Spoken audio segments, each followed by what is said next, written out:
Hey guys, so it's a rainy day. May bagyo, pero buti Manila was spared. So I decided to go on a little inasal food trip dito sa QC area. I woke up around noontime, so hungry. So first thing na pumasok sa isip ko, yung comfort food ko, inasal. Okay na kuya? Wala pa. Automatic. Magkano kuya? 4,092, 42 centavos po. Okay. Diesel and yeah, special. Para responsive. Pahangin tayo. Lahat po 32? Oo, lahat. Ito, pasok na po kayo sir. Sige. Sa isang gas station ako nagpapahangin, and then sa harap ko may big bike. So sabi ko, kuya, magkano yung bigay niya?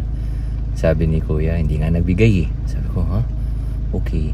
So anyway, teka lang, ito si kuya. Kuya, okay na?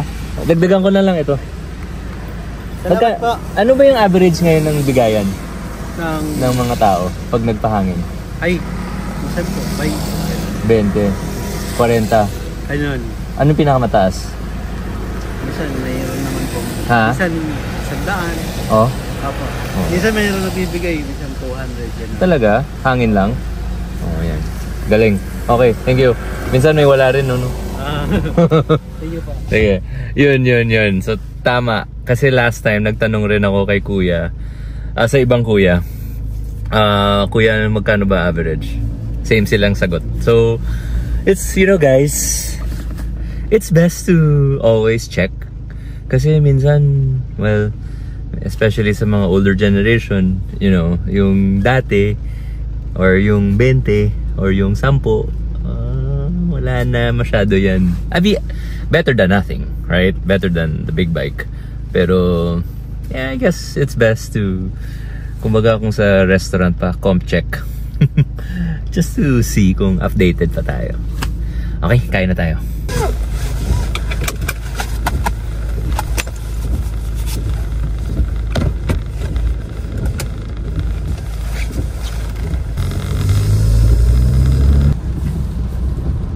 Ito yung fruit stand ng last time. Nabasa ko sa mga comments nyo guys. Ayun, yung toka, masarap yan. Sorry, sarap ng fruit stand, di kita. Nabasa ko sa mga comments nyo, somewhere near the fruit stand daw may masarap na coffee place. Baka dun sa kabila.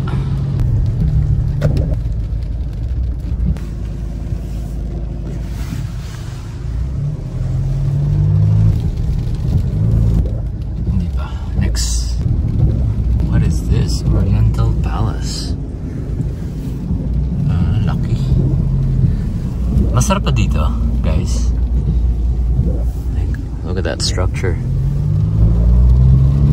Where art thou? That looks cool. Ramen Butcher. Ano kaya yun? Let's check that out later. I think ito na talaga. Ay, next pa ba? What's this? Oops. Al Pastor Taqueria. Looks good too. Okay. Ito na siya. Parilla Chicken Inasal.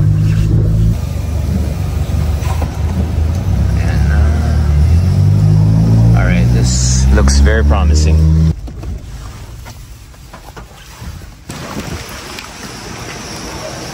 Shoutouts to Overland Kings. Congrats sa Manila Auto Salon. Nanalo ng few awards. Uy. Talas man.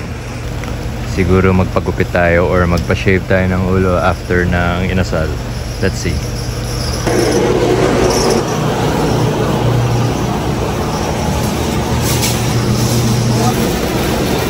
Ay kuya, open pa no? Opo. Hanggang 11 pa kami sir. Sige. Ilonggo? Anong namit? Tanan. Ano nang dako? Batikulo na? Or isol?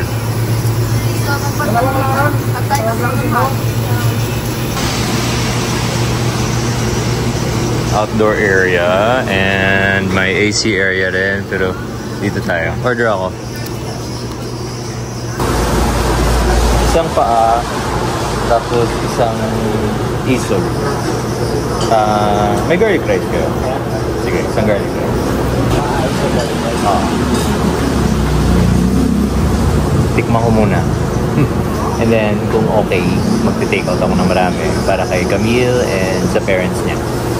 And eventually, Uy, kuya, natigin nga.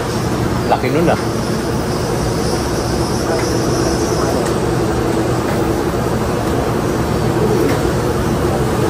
Sige. Thank you. So may basting muna, tapos hiniwa. And then basting, and then salang sa grill.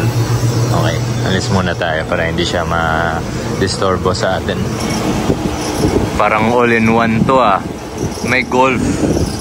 So may barbero. And then kung may time ako, pwede tayo umakyat dun sa golf. Pero baka hanapin ako ng asawa ko. Yung paalam ko kasi inasal lang eh. Check natin dito kung may available na slot. Oh. Mukhang ang sarap ng tulog ni Kuya. Pwede sa akin, well done rin. Isa lang. Well done mo yung isang. Isang isol at isang paa. Namiting kanse. Pwede ka tilaw sabaw lang, anay? Or ang sabaw? O sige, isa.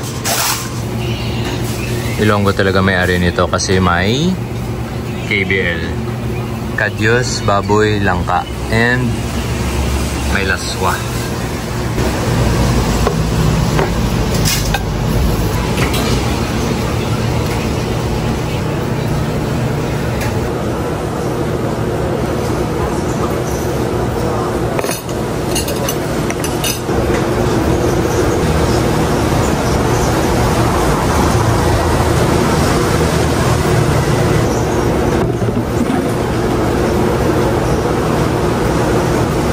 Pag naglalagay ako, always konting soy sauce, more vinegar. Yung amoy pa lang medyo maalat-alat na to.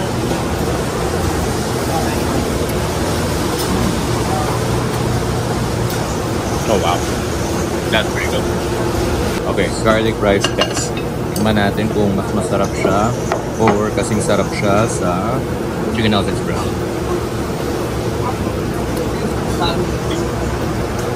Okay. Okay naman. Pero I prefer chicken nugget pressed garlic rice. Isol. This is bigger. This is juicier. Would be nice kung mas char ng konti. Ito naman sa inasal. What they did is pinutterfly nila. Slice nila sa gitna para mas mabilis maluto. Yun yung ginagawa ng ibang inasal place. Though I prefer na hindi siya mas malaki yung slice kasi mas maganda yung surface area ng skin.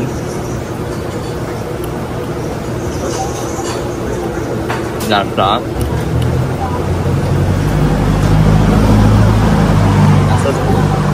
Again, it's on the salty side. There are like different types of chicken inasal. I mean, JT serves their inasal on the Swedish side. And then, like kami sa Sarsa, we serve our inasal like sour, sweet, salty. Ito naman, parang sa Chicken Express, it's like mas sharp yung pagka-saltiness niya. And mas gingery. Ito,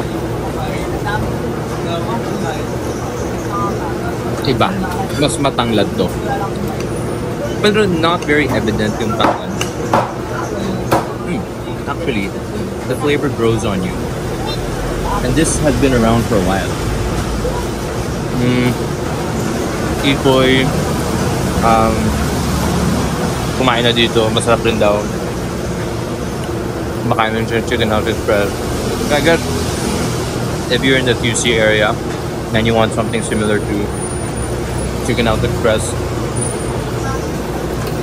this would be it. Nakatingin ako sa Eagle. Kuya, take out ako ng 1, 2, 3, 4 na pa. Tapos 2 Eagle.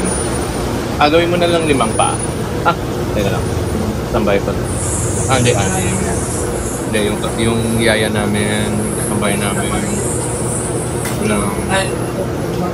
Kuya, 8 na lang. 8 na pa. It's so good. Isol dito. Chicken tail, chicken butt.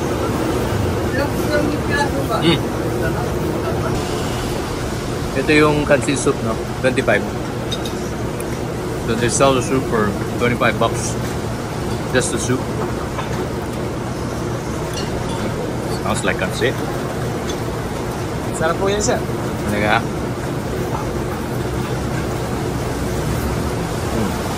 Masarap na. Batuan na batuan. Urig. Authentic. Very beefy. That's good. Kansi. Bro. Parang nauwi ako sa Bacolod. Gusto nyo tikman, orderin nyo muna yung broth. Kung hindi pa kayo sure, it's $25. It's worth it. If you're on a budget, then just order the broth. Or if you know you don't want to eat heavy, just order the broth and then lagay ganyan. Patay. Yun na. Naalala ko ang kabataan ko sa Bacolod. Dito sa Parilla parang like a mini Bacolod. Parang lahat ng mga parang JT's na lahat ng mga Ilonggo favorites mo nandyan. Batuan puree pag gusto mo gumawa ng kansi soup. Ito yung lalagay mo. Tapos ito ang kadyos. Kadyos ni no? Amunin KBL. Batuan eh. Dried batuan. Dried batuan. Talaga? First time ko kita dried batuan Halini sa aton? Oo. Pwede pa ni... May sabor pa ni? Tod? Tagpila ni? 350. 350? Interesting. So pag ito yung okay dalhin pag mag-abroad no mga balikbayan. Ito maganda kasi tatagal pag dried. Pasalubong. First time ko kita dried batuan Pwede gali. So may sabor pa na. Ining Hamora, muning kay Joey Hamora. Joey boy. Hindi ko sure. May ginamos. Ay, ginamos with chorizo. Okay Ilang years na? 17 ba? 17 years? Grabe. Isang branch lang to? Sa una, may branch kami sa Marikina. Kaya lang nung nagka-pandemic. Oo. Pero at least mas busy siguro, no? Pag isang branch lang. No? Pagka marami pa. Ngayon lang kasi may bagyo Ngayon na medyo, konti-konti. Matamlay. Sige lang. Okay lang. Ako sigurado. Pwede nakangiti ka, hindi ka pagod. Kung siguro pag busy dito... Kailangan pa rin umiti. Kahit na pagod. Talaga? Kailangan din sir Pero yung iba kasi hindi nang nakakangiti kasi... Depende po yun sa kanila. Ay. Kaya daw Ano? Kailangan daw, kahit pagod ka na daw, kailangan nakangiti ka pa rin. Kahit napagod na. Yun yung natutunan ko dati nung dati kasi ako, sa barista sa coffee shop. Okay. Yan po tumasulat ako. Oo. Kaya sabi ni ma'am, kahit na daw pagod ka, hindi ka pa rin. Maganda yan. Sana marinig ng iba. Tumatawa ka parang may laman yung tawa mo. Ako rin may laman rin yung tawa ko Dami, ano? Ano? Wala, yung iba kasi, yun nga, nakakalimutan na nilang ngumiti. Lagi ka ngiti. Lagi, pero yung aura mo naman parang magaan eh, no? At saka... Kailangan ko sa trabaho. Pero kahit... Madalin yung problema mo dito. Ano? Huwag madalin yung problema mo daw sa trabaho. Kaya kailangan daw, pag may problema ka, pagdating sa trabaho, huwag mo daw dadalhin. Kasi pagka gano'n, simangot ka yung customer, pati yung customer, madadamay mo. Tama. Diba, sir? Tama yan. Ang tanong ko, pag after ng shift mo, nakangiti ka pa rin ba? Siyempre, pauwi na eh. Okay, si ate. Okay. Wala na, wag na tayo mag-usap. Okay na tayo. Bye-bye. Ate, mga ilang kubi tubig, oh. Amo na ng take out ko. Dalong ko na sa balay namon. Sa ako na asawa, sa amo na bulig. Dire lang sa QC. Ilunggo ka man? Taga din kaya? Makolod? Okay, uwi na tayo. Wag na tayo magpa-barber and wag na tayo mag-golf para happy si Camille. Let us make our way home. Lagay natin dito sa likod para hindi aamoy ang kotse ng inasal. Growing up, pag nagte-take out kami ng inasal, syempre, lagay mo sa likod ng car, amoy na amoy inasal. Talaga. Parang yun yung childhood car memory ko in Bacolod. Kasi mga Ilonggo, hindi kami mabuhay pag walang inasal. Once a week kami, at least, at least kumakain ng inasal. Yung iba nga, twice or thrice. Yung may pinsan ako si Dennis, nakikita ko sa stories niya, parang at least once, twice siya kumakain ng inasal. Ngayon, hindi na siya kumakain ng inasal. Kinakain niya na yung pizza niya. Yung next pizza sa Bacolod, yung pinopost-post ko. Tinutulungan ko siya. Kaka-start niya lang. Yun. Pero wag muna natin i-promote masyado kasi baka mangarag siya at ma-stress siya. Wag na.